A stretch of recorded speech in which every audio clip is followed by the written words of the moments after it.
accepted. Welcome. How was it like being in that part of the country? You know, I learned that to be president of this country, an effective president, is good to go all over and see the conditions under which people are living. I never expected to see what I saw. One high point of the trip was I had an event in Cllr. I don't know, I believe in That's in River G. And at 5 o'clock. And by the way, I got there late for the event because to leave from Putu Tiawan to get to Cllr was very difficult. Mud on the way. As soon as you get to the junction of the road going to Sino to the Sapo National Forest and to go to Cllr, you see mud there. But that was not so challenging. It was after that, somewhere on that road that I was trying shovel. I thought that was, a little bit of but that was child's play compared to what I saw later on. To leave from Cllr, I've been on that road since 1979.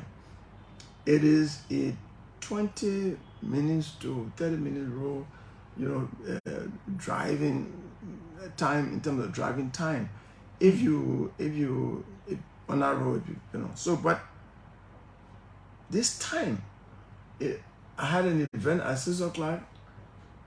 Julius, I arrived 1 a.m. in the morning.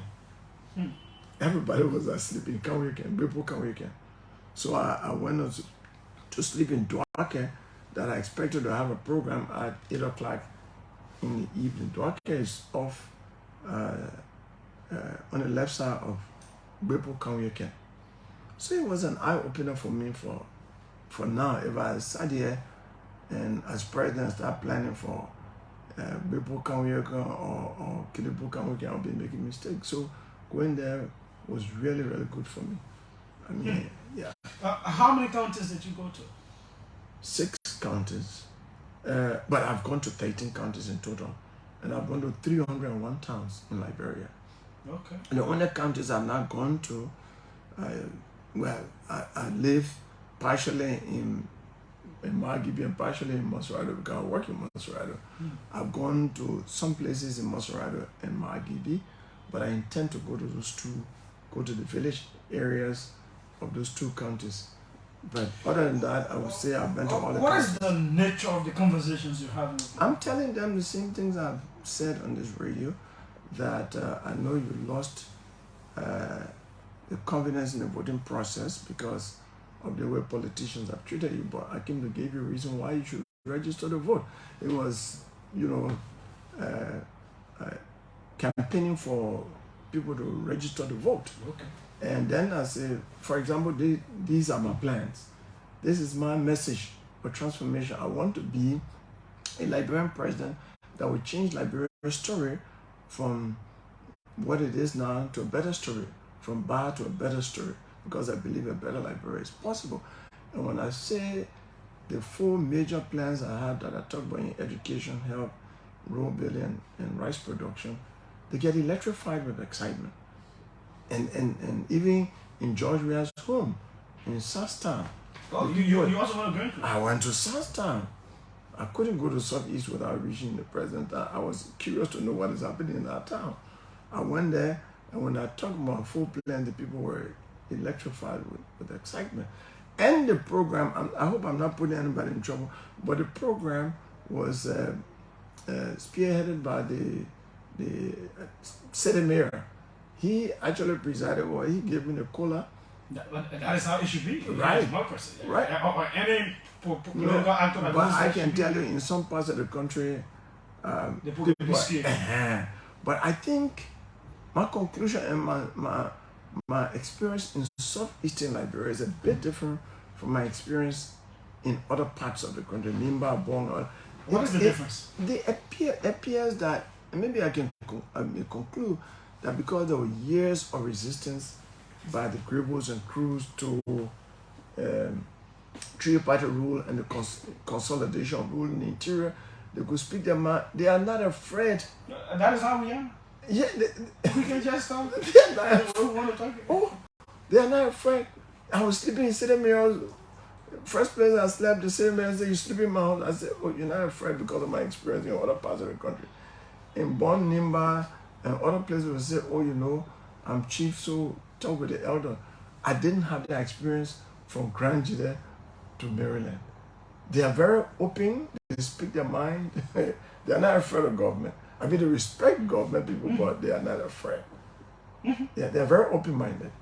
And I really saw that difference.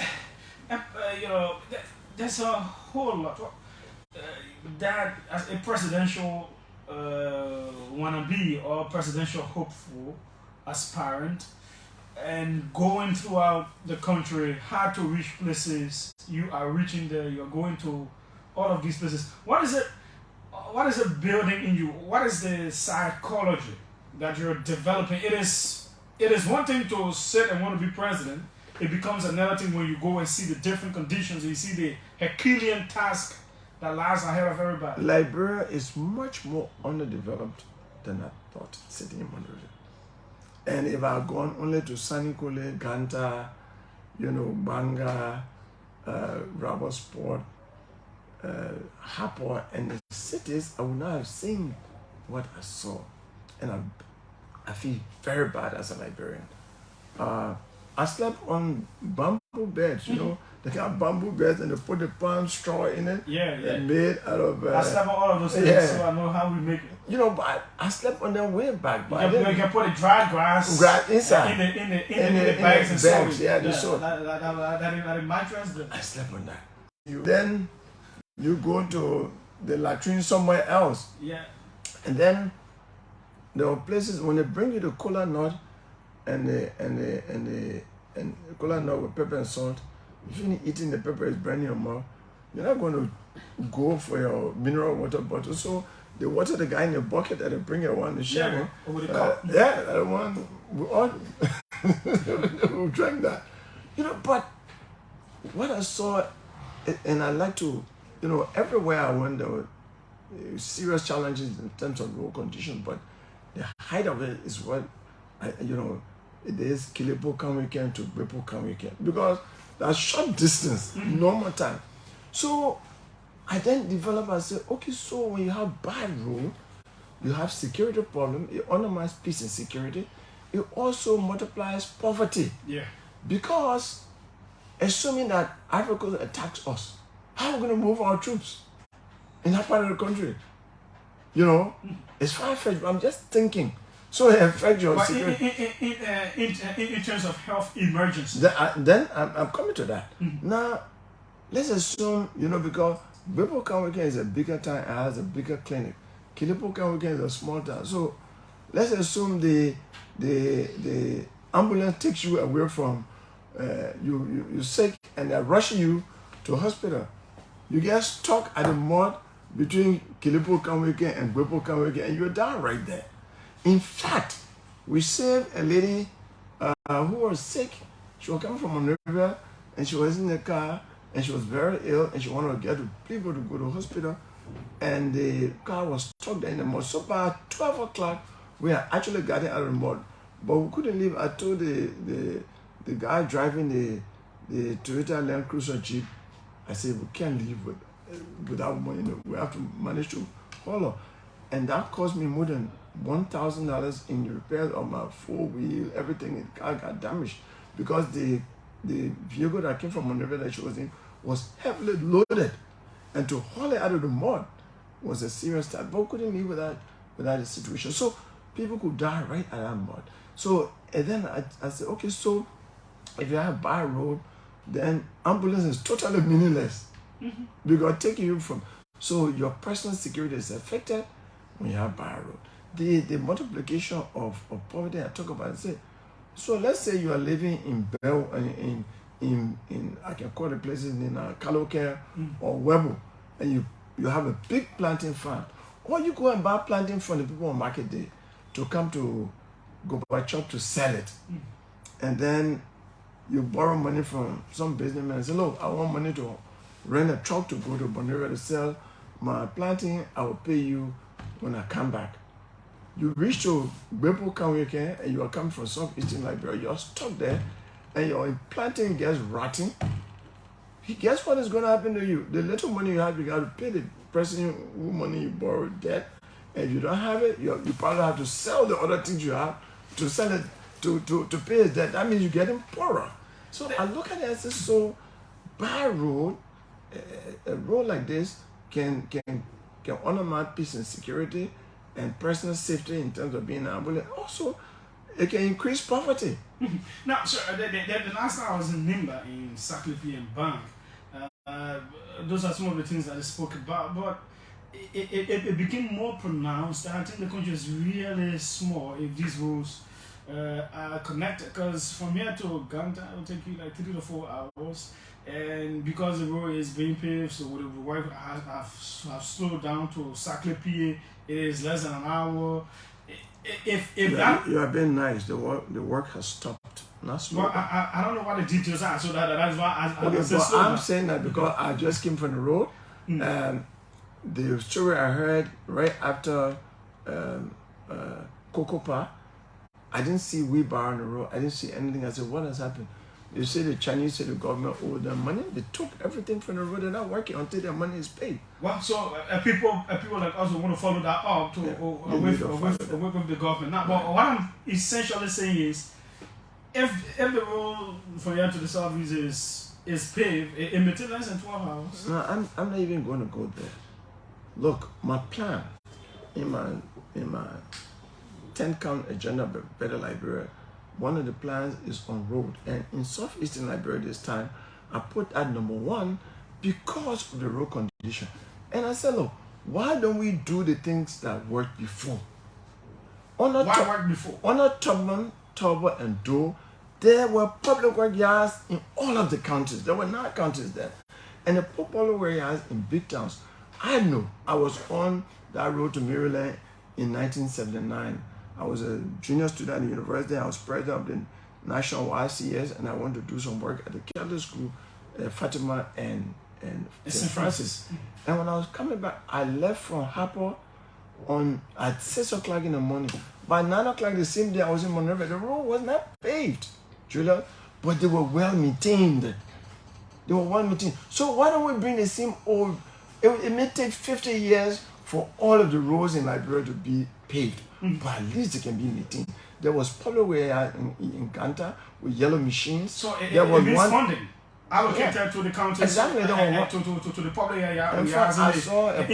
In a very tough counties like Lofa, the southeast, those places of the barrows. I mean, if I were president today, even with Apollo area, I'm sure with 10 caterpillars on the road between Ganta and Fishtown, at least the roads will be maintained.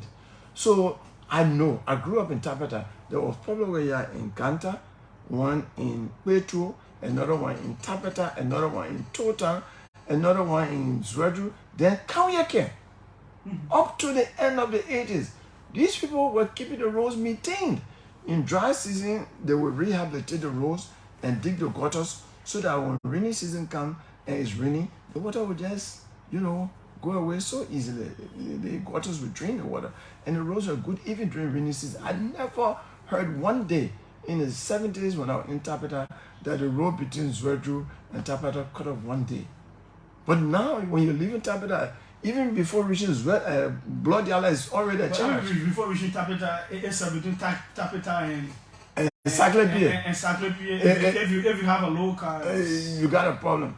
I didn't see any low car in the whole southeast. There's no question. Yeah, the car. You work on some twist on side. So I went and I like there are several factors on this trip that you don't need to be president yet to bring that pressure to bear on the legislature on these kinds of things. Well, I'm speaking on your radio and I'm stating the condition. The people in the service are actually angry. They don't believe that they have a government. They feel complete negligence. And so when I talk about Paul Warrior, the older people say, yeah, I don't know why they're not doing it. And I saw a Paul Warrior employee, and I said, why are you people not doing the Paul Warrior that I assisted before? The machines were there. And he told me the 10% when you do when you put polywork yards, you don't get 10% because you have to contract the roads. What is 10%? 10% when you contract the roads out, that's the kickback you get. The so red certain people at the ministry will get so exactly. So he said when you put polywork yards all over, who's going to get 10%? It's not attractive to those who get it. It's not the engineers that get it down there. I mean, that's... Well, that requires leadership then, that this has to happen. Of course. And that is in my plan. I know it. I know it worked before, and I believe it can work again. When you put polywork yards in the major towns, they also help with the farm to market roads. Mm-hmm. You know, that connect the farmers to the markets. In the different towns. You know, and so it helps at least with economic empowerment in the interior. But people don't have incentive to make farm. Well, there are newer and better technologies to maintain those kinds of roads, to even without pavement yet, until the country can get the money. They have something they call outer seal that can maintain a dead road for a very long period of time. But all that is possible if you have polywork yards in all of the countries, or even having hubs. Let's say they have even 4 regional hubs with the machines that will have a lot of machines to just maintain the roads. So it is about government closing its eyes and putting some money into buying machines. That the government itself can work on its own roads. Because so that government itself can reach the people easily. As it is now, no ministry can reach Southeastern Liberia easily for whatever they want to do. Whether it's commerce people, whether it's inspector from labor ministry, whatever. And government needs to have access to the people at all times. Also, it is a violation of the rights of a lot of people in Liberia, not just Southeastern Liberia, but Lofa and Bapol and all of that, because the Constitution provides for freedom of movement. And the Universal Declaration that the Liberia is a part of provides for freedom of movement. It's not a question of choice for government to say, oh, you know, it can decide for the people to move freely or not. No. It's a fundamental right. And the people in Southeast are claiming and say we are neglected. In Putu, Tiamata, I try to say, oh, you know, the president is from the Southeast and the Minister of Finance from the Southeast. One young man got said, Tiawan Gongloe, you are wrong. I said, what do you mean? He said, the whole government is from the Southeast. So I said, all right, I stopped there. But then it teaches us that having your people in top jobs don't necessarily transform the lives of the majority of the people. They just benefit from whatever they get from the jobs, but it doesn't translate to changing the lives of the people in a better way.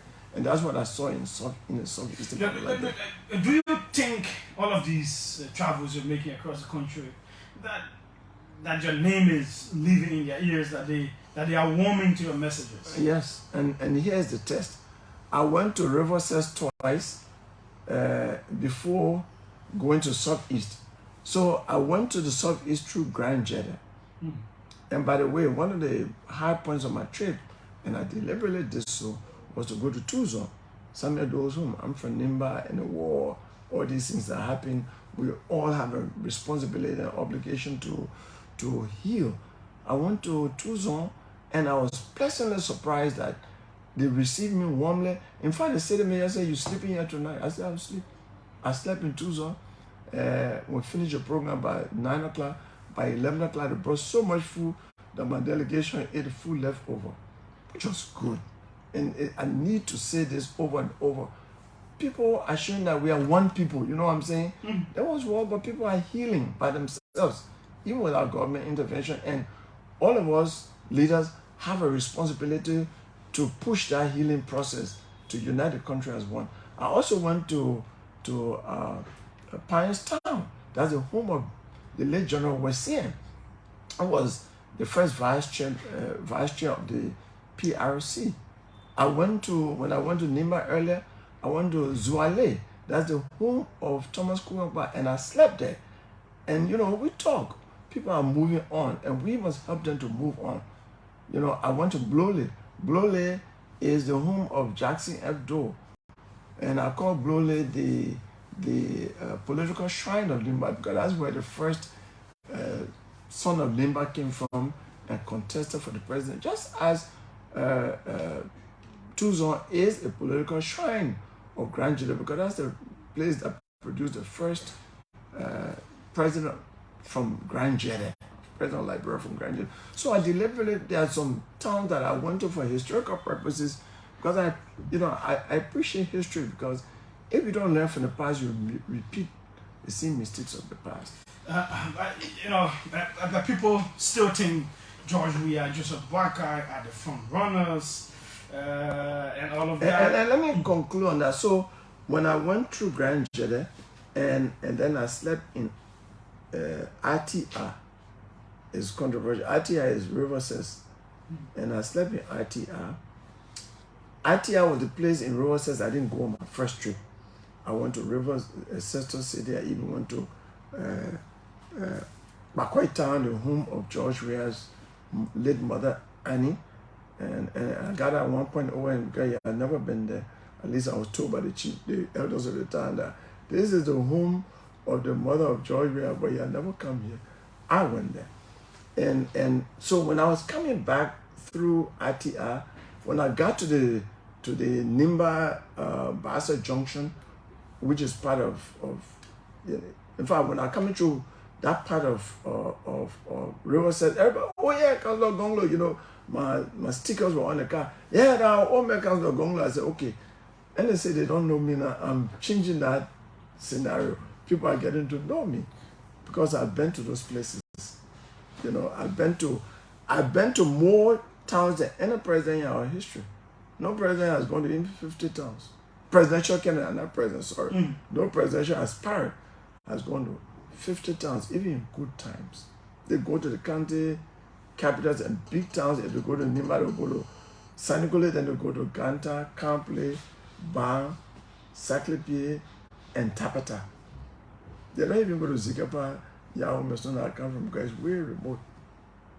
But I'm changing that and setting a new standard for trying to get power from the people by going to them and giving your message. And they told me, this message you are giving, I'm not being given by any presidential contender in the past. We never heard this before. And no presidential aspirant has come to our town.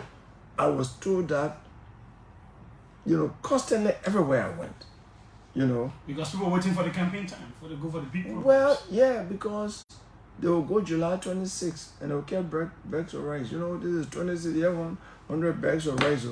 You have the soup can, $2,000. You have I honor man that. I said, they are coming, they will not give you a message. I say, ask some of the people who come to run for a representative position, not the incumbent, because the incumbent, they know now what the role is. Some of the new people you ask them, you want to be a representative. What is the function of a representative? Some will not know. What is the function of a senator? Some will not know. But they will come and say, you have the soup can, you have the rice, you have the liquor, you have the money. But first thing I tell you, I don't have money, I'm not bringing you money. But I want to change Liberia's story for the better. And this is how let me show you the ways I intend to change. Just before you enter, we had the taxation people, and that is what you will be relying on. To make the people's taxes work for them. There is a whole lot of despondency. People think their taxes are not really working for them the way it's supposed to be because of corruption. That's one highlight that you also always talk about, tackling corruption so that the taxes can effectively work. Because all of these grand ideas cannot be achieved in the absence of the money. I talk about corruption, and the more I think about it, not only when we stop corruption by jailing people and seizing their assets and the balance of the money in the bank. When I talk about the corrupt people going to jail for, first thing I start with openness of the salaries of the president and all officials in the 3 branches of government. We don't know their salaries. We speculate about them.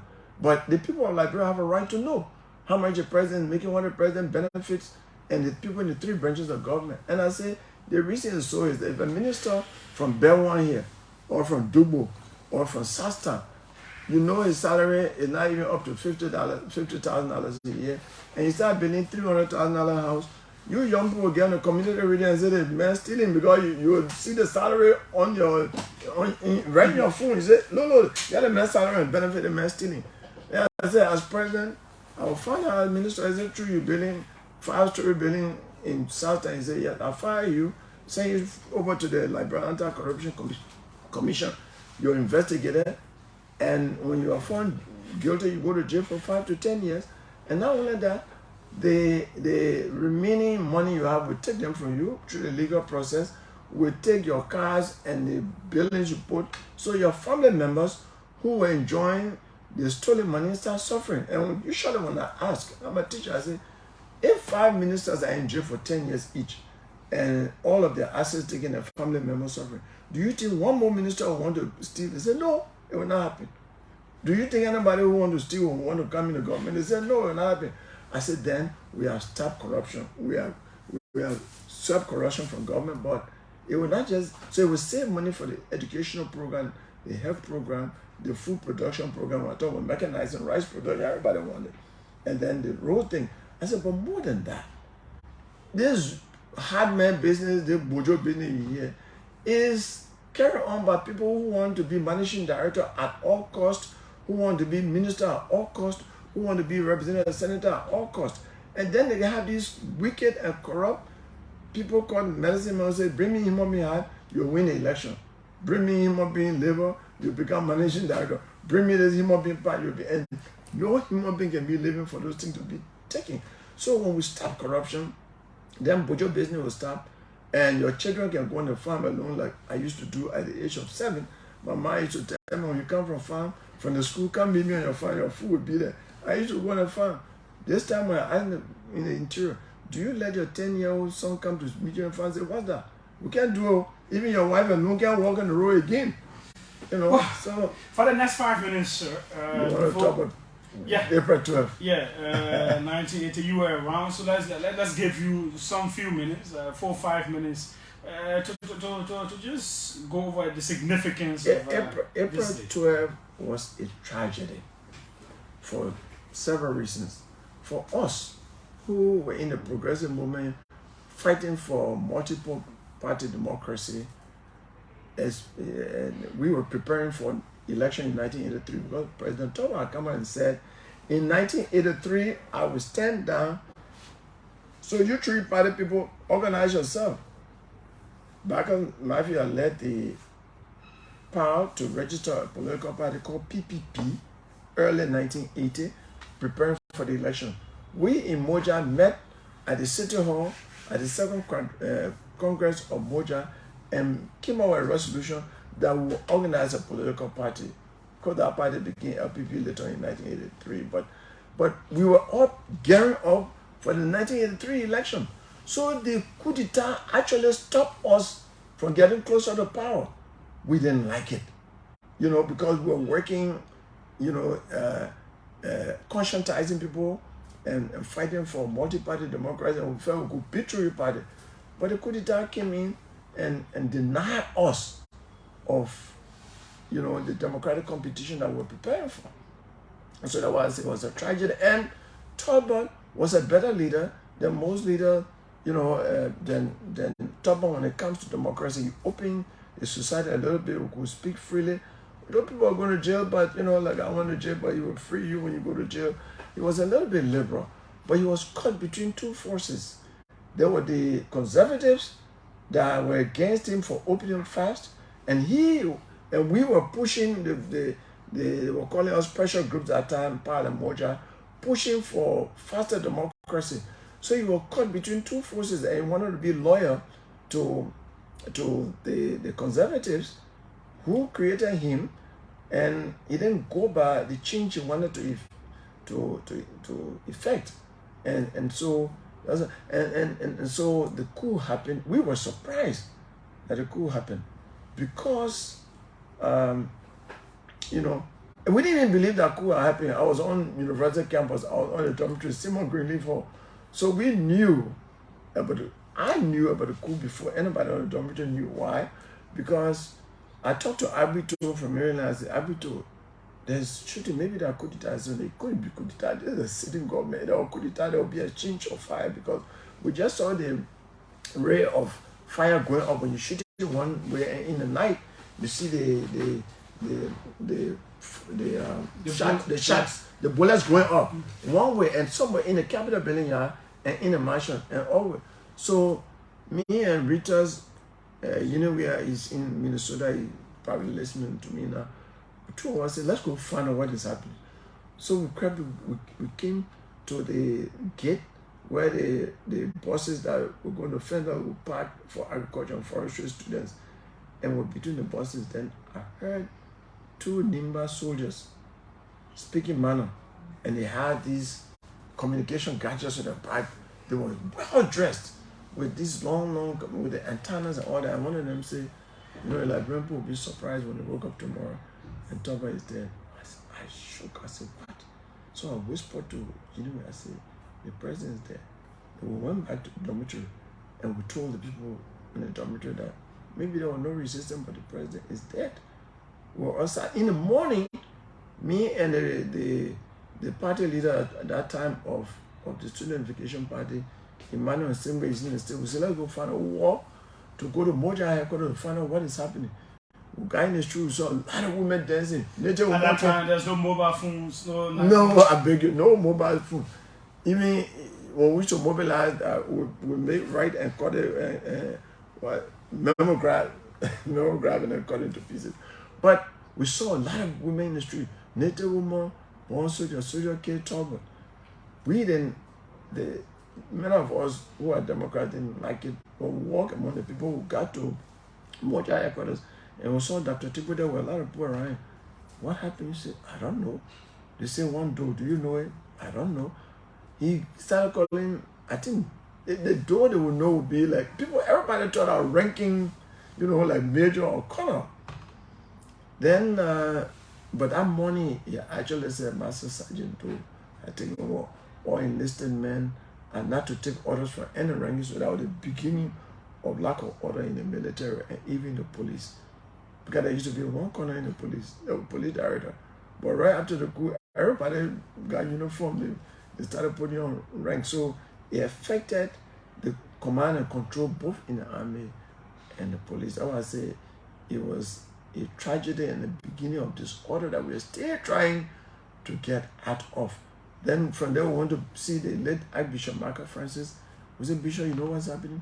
I'm sure Isaac Bantu, the BBC man, said, well, we don't know, we're just waiting to hear what is happening. So that is the little. I was president of the Nima University student that year, 1980. And so, and I think 6 or 7 of the coup makers were from Nimba. Kuangba, Henry Zuo, Cllr Gongloe, Jeffrey Batu, David Kemen, and I think Ramos one of J.V. Tubman, peace be to his ashes, he died like 3 weeks ago. Actually, I had lunch with the 3 of the 4 surviving members of the PRC climate saying there are still 3 because one has passed. Okay. J.V. Tubman from Nimba and Kipman. So he died like 2-3 weeks ago. So there are 3 surviving. Cllr Gongloe, Jeffrey Batu, and Jerry Friday. These are the 3 surviving PRC members. Okay. His name is Councillor Tiawan Gongloe. Let's take some of the calls on 0777 700 995, 0555 995 995. The numbers to call. Welcome to the OK Conversation. What's the name?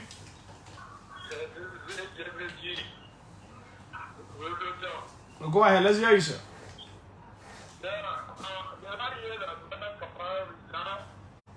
Mm-hmm. Oh, that's what we discussing. Yes, he resigned, but thanks so kindly. We're not discussing that one now. Welcome. What's the name? Okay, this is Captain Cafe from Central People. Go ahead. Well, I appreciate the old man to be really at this time to see the dividend of the multi-party system.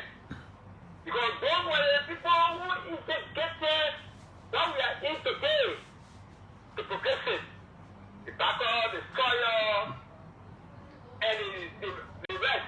Because it is promoted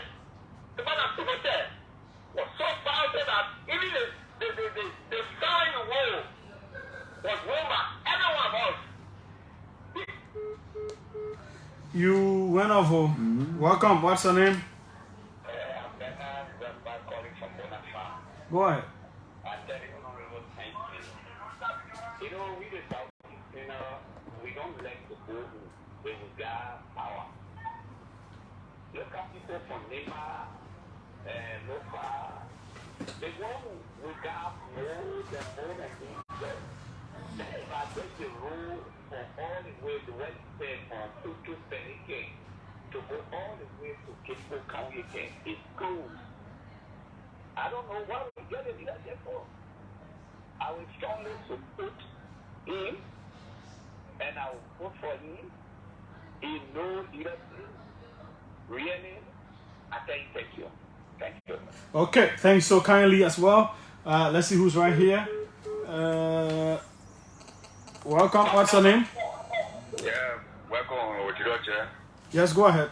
I'm Mr. William MKJ calling from Kuwait, Suara. Go ahead. Okay, I get two concerns and I want to ask the studio question. Go ahead. Okay, the first concern, Honorable, when did you got to know the power competition within the Southeast? And Honorable, you just said that's about public wealth. Do you think our public wealth people, they are very trusted? If my memory can serve me anytime, payment, we were facing the road to Chalatan, they're going to and other things goes for. Because way back from the road, people are working in the rural county and things as stated, and all of these people, they had their substation.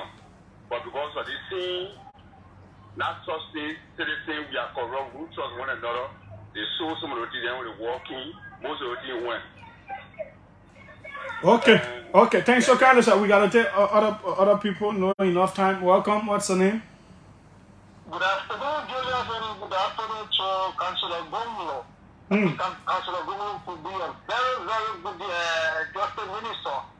I hope that President we are in the second term we think about appointing Councillor Gongloe at least to strengthen the corruption and other things that do that could be very interesting. But a little idea on the April 12, 1980. But the mayor's talking about running for the presidency. Then you talking about president. We actually consider him. No, Councillor Gongloe will actually be a good president, but very unfortunately, Nigerian people will not vote for him. That's the sad aspect of it. But if you think he can be a good president, why not support him? Encourage the Liberian people to go for him. Yeah, because it will not be possible. But why not be possible? You gotta tell the people who is good. The kind of country that Gongloe is, to convince the people to vote for a very good character like Councillor Gongloe is very difficult. Very, very difficult to tell you that. On the issue of this April 12, 1980, a little bit between 6 to 7 years, my father was part of this thing we used to call the society people.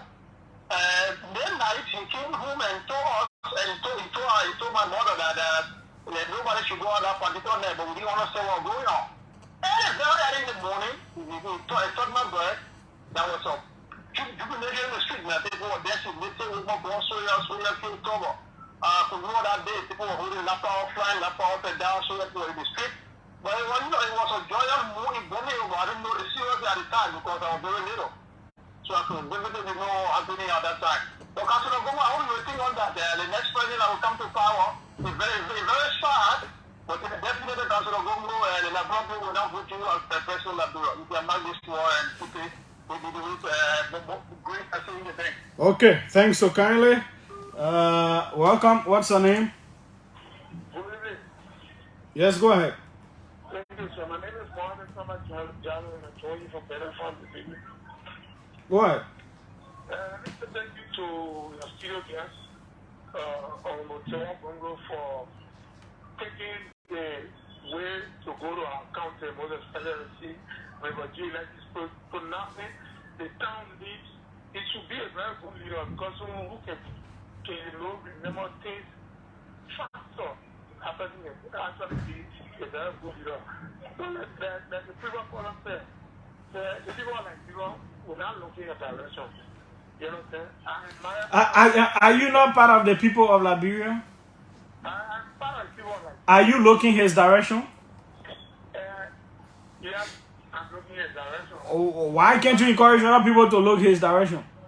You know how people, the perception. No, but they see when they get perception and they let other people, you can change the perception for them to let him. Why not? So you got less time to go to elections. What you call lesser time? So if I went back to Africa where I'm from to talk to people about Tiawan Gongloe, he telling me that I mean, it late. So that's the policy that is straight here. Okay. I appreciate many people. Thank you so kindly. Thank you so kindly. 0777. Let's take 2-3 more calls. And then we'll come back to our guest to wrap up. Welcome. What's your name? Hello? Hello, Julius? Yes, go ahead. What's your name? Oh, I'm John Betty, calling from the District 2. Go ahead. What the council is saying on the road condition, I'm a witness to it. Because I left for Monrovia March 28th, and I couldn't come back. I had to go through Africa. The road is very, very much trouble. Very much very close. We got stuck in the boat for hours. The entire from Eastern is very terrible. Beside that, from River G to the fish trap to go to Maryland, that is paved. But the rest of the area of Southeast is very terrible.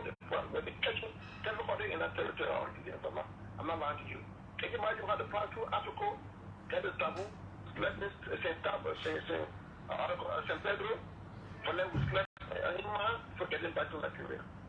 So the road is terrible. In fact, but not a road to be finished. Okay, thanks so kindly. Thanks so kindly. The final one. Welcome. What's your name? Well, thank you, yeah. Yes, go ahead. Quickly, what's your name?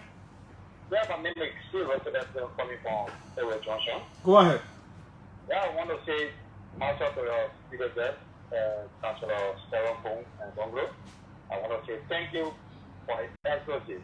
I listened to him that he went to the president and other time, why he never entered before in Riverside. I want to say thank you to him, and I want to encourage him. Then he collaborate with Honorable Ambassador Joseph Iman Barker to be a good chief justice for our coming government. Okay. Thank you very much. Thanks so kindly. They can just take Chief Justice from there. The person out there will be there. And Nangba Peterson says, why can't you go as VP to JMB? Kaza says, when I hear the name Trouble, I can shed tears. He was a leader and a true reconciler. Oh, my heart. Rest in peace, my Prezo.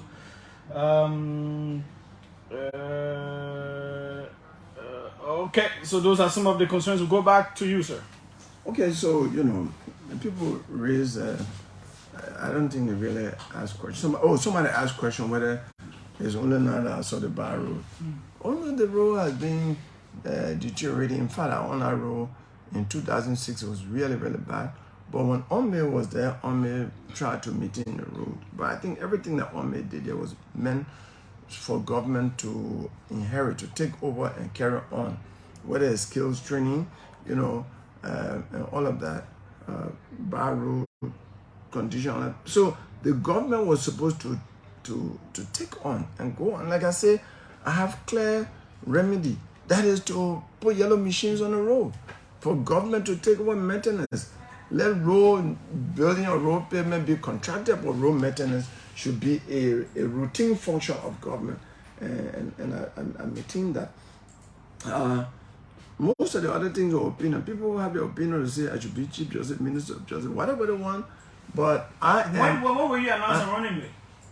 When the people ahead of me, those who participated in the 2017 election, after they announced their own, you don't need to wait for them. Why are you waiting? Well, I chose to wait. Are you waiting for the leftovers?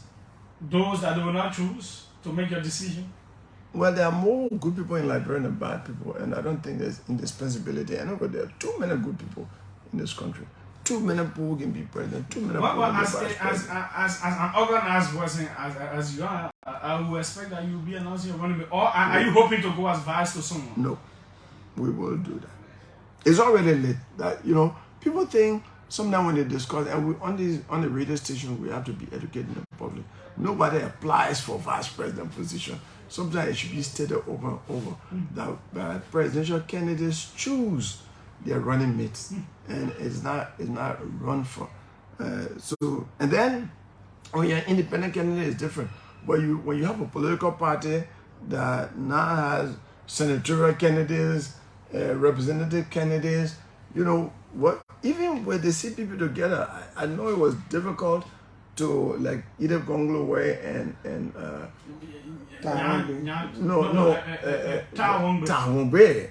They were throwing stones in that place that was tough. So you have to do horse trading. The one party will say, okay, don't put a senatorial candidate here, don't put a representative candidate here in the district. All of those details have to be something that people sit down to work on. But I just want to say that I was happy going around the country. The rest of the thing, people expressed their views. But I too was saddened by the death of Talbot because I felt he was a good leader. We were critical of his government, but he was so brilliant. I had the occasion of going to Talbot's office twice as president, when he was president, as part of the student leadership, shaking hands. And he always say, can we discuss? Our last discussion was, John Stewart raised the issue, Mr. President, can we have what is happening in Nigeria, a national service, so that it can reduce unemployment of students graduate to have job to do. And then Talbot say, yeah, you know, since the universal library is virtually free, you're paying only $37.50. Maybe when students graduate, we start on $150. And Stewart said, no, at least $300. But I mean, I'm just saying the fact that the president will open and will discuss with the president like that, he was, of course, he was the first Jews of his class, you know. So okay. I like that, but I like to mention that now going around the country, I can call towns in almost all of the countries. Like Jalatwen, the home of my good friend, we said Blamo, the Minister of State. These people received me so well.